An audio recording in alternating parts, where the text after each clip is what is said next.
Tu planifies ta visite pour le Walt Disney World Resort en Floride et tu te demandes quel restaurant quick service, donc à service rapide, devrais-tu essayer durant ton séjour? Eh bien, dans la vidéo d'aujourd'hui, je te partage mon top 10 des meilleurs quick service que j'ai mangés en 2023 au Walt Disney World Resort en Floride. Avant de débuter, je me présente Marie-Christine, passionnée des parcs thématiques de Disney.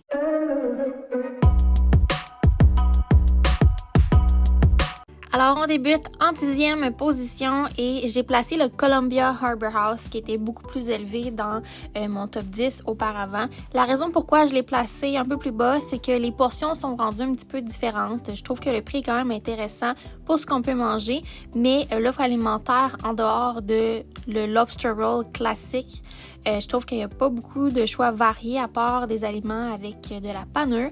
Donc, les autres quick service que j'ai placés dans mon top, il y a beaucoup d'aliments variés. Celui du Columbia Harbor House, je trouve qu'il pourrait avoir un petit menu un peu plus diversifié. En 9e position, le Flame Tree Barbecue qu'on retrouve à Animal Kingdom. Donc, c'est un restaurant assez classique qu'on peut manger à l'extérieur. Donc, c'est des tables à l'extérieur. Donc, parfois, l'été, ça peut être un peu chaud, mais il y a beaucoup de tables à l'ombre. Le menu est super bon. C'est quand même varié en termes de barbecue. Et les prix sont très intéressants. C'est également des portions faciles à partager entre deux personnes. Les assiettes sont assez grosses en portions. Donc, ça vaut la peine de manger à ce quick service-là. Si on a une plus petite faim ou une grande faim, tout dépendant si on veut partager ou non nos repas. En 8e position, j'ai placé le Docking Bay 7. Je l'ai placé en 8e position parce que la thématique, elle est super belle. Pour les fans de Star Wars, c'est vraiment le quick service à essayer. Par contre, en termes de nourriture, je l'ai trouvé un petit peu plus dispendieux pour la qualité de la nourriture. C'est une nourriture un petit peu plus recherchée avec une thématique Star Wars, donc c'est pas pour tout le monde, mais je crois qu'il y en a pour quand même tous les goûts dans le menu. Un prix un peu plus supérieur qu'un quick service traditionnel, surtout pour l'engouement de cet emplacement. En 7e position, j'ai mis le Connections Eatery. Je crois que ça va en surprendre plusieurs, mais le Connections Eatery, je l'ai trouvé très bien à Epcot, puisque parfois on veut une bouchée très simple de quelque chose qui est pas vraiment thématisé de base ou quoi que ce soit. Le Connections Eatery, ils font vraiment des items classiques en quick service, donc des burgers, de la pizza, tout ça, mais vraiment à très bon goût. Donc la pizza margarita, c'était excellent à ce quick service-là, et le sandwich de poulet également exceptionnel. Donc, si vous voulez un quick service traditionnel, mais avec un menu un petit peu rehaussé, le Connections Eatery est parfait à Epcot pour vous. Ensuite, j'ai placé en 6e position le Satuli Canteen et je m'excuse d'avance pour les personnes qui adorent ce quick service-là, mais il y en a d'autres que je vais vous présenter qui sont plus hauts dans ma liste des meilleurs quick service que j'ai essayé l'année dernière. Le Satuli Canteen, c'est un très bon quick service à Animal Kingdom. Il y a des options un peu plus santé, c'est très varié. Et si vous avez à y aller, je vous recommande d'essayer les Cheeseburger Steam Pods. C'est excellent. C'est un très bon rapport qualité-prix.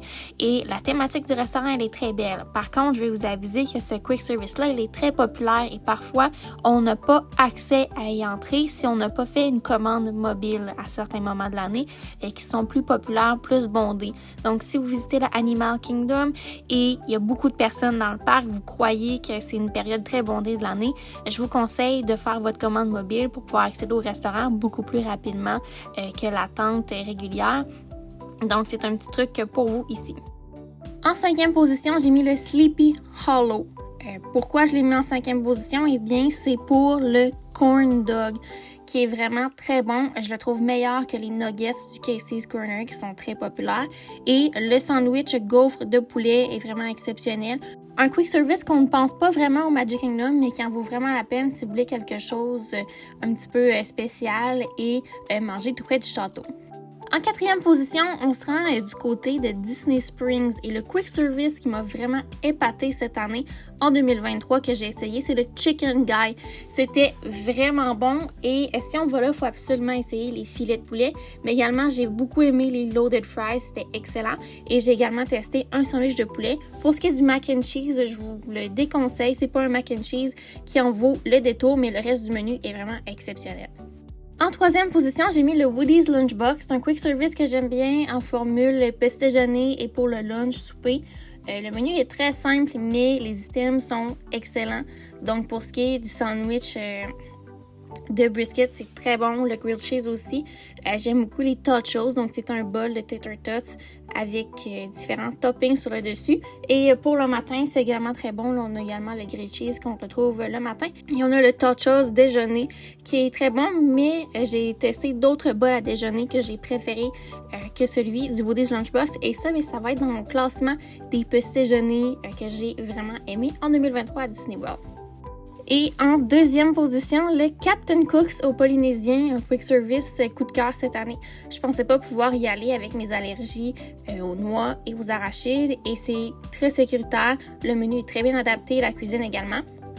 Donc, pour ce qui est du menu, c'est agrémenté avec des saveurs de la Polynésie. J'aime beaucoup les nachos, c'était exceptionnel. On a un mélange de chips, de pommes de terre, également de wonton, avec beaucoup de toppings. La portion était très généreuse et un prix vraiment intéressant, autour de 11$. On a également le stir fry, on peut ajouter la protéine de notre choix. Et j'ai trouvé ça très bon avec une sauce qui ressemble vraiment aux nouilles du Ohana.